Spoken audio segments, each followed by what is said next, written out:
Alright, so we can see this flame affected now is getting created. Oh, and it's actually even appearing on top of everything. So a couple things we need to do. Obviously it's way out of position, so we need to position it down on our player, and we'll also tell it to go behind the player. So we'll go do that now. Our player will say, down here when it spawns flames, it'll change the position. It needs to go across a bit, so let's try plus 100 instead of minus for the X and Y position. And then let's also tell it to go underneath the player. So from looks down the bottom, myself move in front of instance other. Let's do that just after we create it. We don't want myself to move in front, we want instance other, but we'll change that to, actually we'll get rid of that. We'll grab, right click on create new instance and grab get instance, put that in there. So this new instance that we've just created is going to move behind myself, the player. Okay, let's test that. Okay, perhaps a little too far down now. I just position them at 0 plus 0. See how that works out.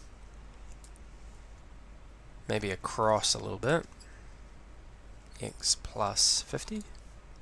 Okay, cool. So the positioning I think is about right.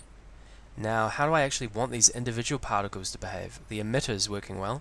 Now the particles themselves, we want to program them. So let's get out of our player script here and go back into our flame particle script. How do we want these flame particles to behave? I don't really want them to be rotating. So this, I might make it really subtle. Instead of just them all rotating +1, some of them might rotate to the left and some of them might rotate to the right. How are we going to set that up? Well, let's create a variable for rotation amount, and we'll do it when created. So variables, properties, here was where we're doing the rotation. This will be a number, and we'll call this rotation amount, and I'm going to set it to I'm actually going to have it set itself to a random number. So some particles will have a big random number, some will have a small random number, some will be negative, some will be positive.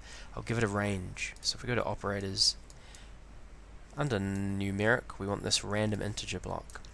Let's say from -5 to 5. -5, maybe that'll be a bit much. Let's try -2 to 2.